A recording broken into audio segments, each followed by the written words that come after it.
आज मैंने कहीं पढ़ा कि केशव प्रसाद मौर्य अचानक से बड़े एक्टिव हुए हैं, दिल्ली में भी कई लोगों से मुलाकातें वो कर रहे हैं। कल लौटे हैं। कल लौटे हैं। कल शाम की फ्लाइट। मुख्यमंत्री की बैठक में वो थे नहीं, तो कुछ लोगों ने कहा कि क्या मतलब वो कुछ चाह रहे हैं क्या, मतलब कुछ लोगों ने तो ये भी लिखा क्या बीजेपी के राष्ट्रीय अध्यक्ष पद के लिए एक चेहरा वो भी हो सकते हैं क्या, क्या मतलब क्यों है अचानक इतना, ये कल से ही इतनी अचानक चर्चा उनको लेकर? हालांकि पहले ये कहा जा रहा था कि क्या वो भूपेंद्र चौधरी, जो कि उन्होंने भी शायद वो कहा है कि हम त्यागपत्र दे रहे हैं, नैतिक जिम्मेदारी ले रहे हैं। कमाल की बात यह है कि दो ही लोगों की ऐसी नैतिक जिम्मेदारी की खबर आई, एक महाराष्ट्र में देवेंद्र फडणवीस और दूसरे उत्तर प्रदेश में भूपेंद्र चौधरी जो अध्यक्ष हैं। इसके अलावा किसी की खबर भी नहीं आई, हालांकि ये दोनों ने स्वीकार किया गया है।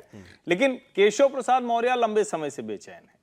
पिछले कार्यकाल में भी उनकी जो स्थिति थी वो योगी आदित्यनाथ से लगातार एक तरह से कहें कि संघर्ष चल रहा था। और ये तो सच है कि Yogi ji powerful chief minister हैं, तो और किसी की कुछ गुंजाइश काम करने की होती नहीं।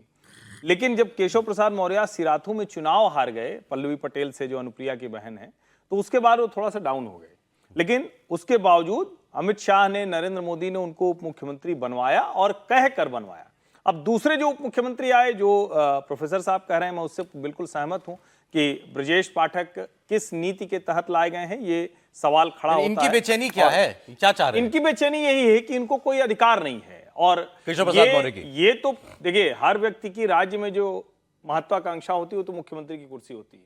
अब उनको दिख रहा है कि अब उस कुर्सी पर कहीं वो जा नहीं सकते हैं, तो अब या तो वो सेंट्रल में किसी बड़े एडजस्टमेंट की तरफ हो सकते हैं। और कल से ये खबर चली, हालांकि ये खबर अभी एकदम से ही आई अभी, और किसी पुख्ता सोर्स से नहीं आया है कि राष्ट्रीय अध्यक्ष में एक नाम ये भी जुड़ सकता है, तो अभी तक चूंकि पुख्ता नहीं आया है। लेकिन एक बात तो है कि भाई देश के सबसे बड़े राज्य से हैं, मौर्य हैं, विश्व हिंदू परिषद के रास्ते आए हैं, अशोक सिंघल जी के बड़े पक्के वाले चेले हैं, उन्होंने ही पूरा राजनीतिक करियर इनका उन्हीं की वजह से। तो वो कहते हैं ना कि जो बायोडेटा बनता है उसमें कोई दिक्कत नहीं। तो जैसे अनुराग ठाकुर का नाम है, जैसे दूसरे नाम है, उसमें एक नाम और ये जुड़ गया है। तो विनोद तावड़े, सुनील बंसल, अनुराग ठाकुर और अब ये केशव प्रसाद मौर्य, ये कई नाम जुड़ गए हैं। और अब दूसरी तरह से देखें तो मोदी जी के राज में बहुत फर्स्ट होता आया है, तो क्या पहली कोई महिला अध्यक्ष भी मिलेगी, ये भी कितना नाम चल रहा है?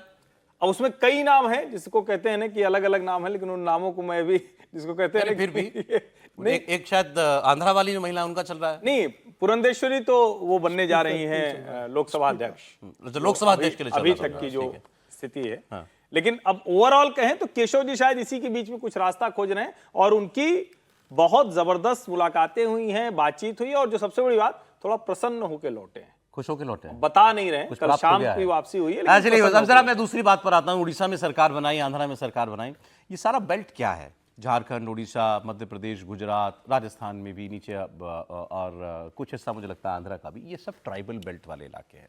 नॉर्थ ईस्ट को अगर आप छोड़ दीजिए, नॉर्थ ईस्ट में ट्राइबल होते हैं, उनके अलावा यही राज्य हैं जहां पर आपको ट्राइबल पॉपुलेशन बहुत मिलती है। ट्राइबल पॉपुलेशन हिंदुस्तान की एक अच्छी आबादी वाली पॉपुलेशन है, और कई राज्यों में बहुत प्रभाव पड़ता है उनका। ये बीजेपी के लिए एक चिंता का सबब बनकर के इस चुनाव में उठा। मैं उसकी बात आपसे करना चाहता हूं। जैसे झारखंड, उड़ीसा, मध्य प्रदेश, गुजरात, राजस्थान, इन राज्यों के अंदर टोटल जो एसटी सीट्स हैं, ट्राइबल सीट्स हैं, वो हैं 23।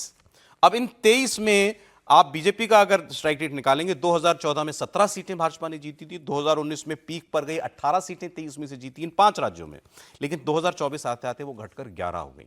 और झारखंड में तो संकट ऐसा हो गया कि 5 रिजर्व सीट पांचों की पांचों हार गई। हालांकि वहां का समीकरण एक हेमंत सोरेन के जेल जाने की वजह से एक अलग था बाकी राज्यों में, लेकिन सब जगह अगर आप देखेंगे तो आप क्या मानते हैं, मतलब सब कुछ करने के बाद, tribal CM, deputy CM, tribal राष्ट्रपति सब देने के बाद, इस चुनाव में कुछ भरोसा कम हुआ है, या केवल हम झारखंड को उसमें से एक माइनस फैक्टर माने, बाकी जगह नहीं है ऐसा?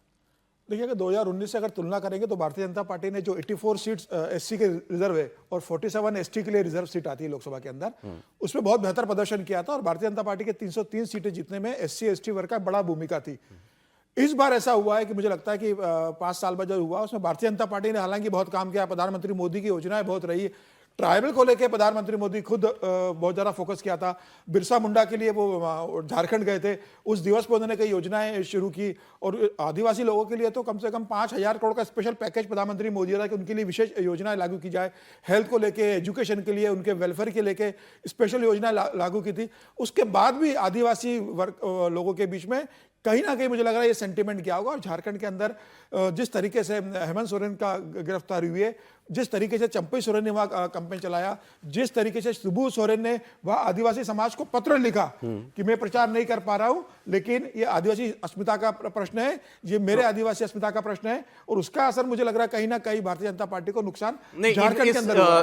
इस वर्ग में भी, ट्राइबल वर्ग में भी क्या वो आरक्षण वाला मामला चला गया क्या? देखिए, महत्वपूर्ण सवाल मुझे लगता है मोटा मोटी सारे प्रश्नों का प्रश्न के केंद्र में यही बात आकर के रह जाती है कि इतने काम होने के बावजूद भी, जब हम बात करते हैं कि ट्राइबल बेल्ट्स में नरेंद्र मोदी की सरकार ने इतना काम किया, दलितों के लिए इतना काम किया, मुसलमानों के लिए इतना काम किया, ओबीसी के लिए इतना काम किया, मुझे नहीं लगता है कि समाज का कोई भी वर्ग वंचित रहा हो नरेंद्र मोदी के काम राष्ट्रपति से। आदिवासी बनाया सर। एक मिनट, प्रतीक के तौर पर आप देखें कि प्रतीक के तौर पर राष्ट्रपति लाया, चौधरी चरण सिंह को भारत रत्न की उपाधि दी गई, कर्पूरी ठाकुर को दिया गया है।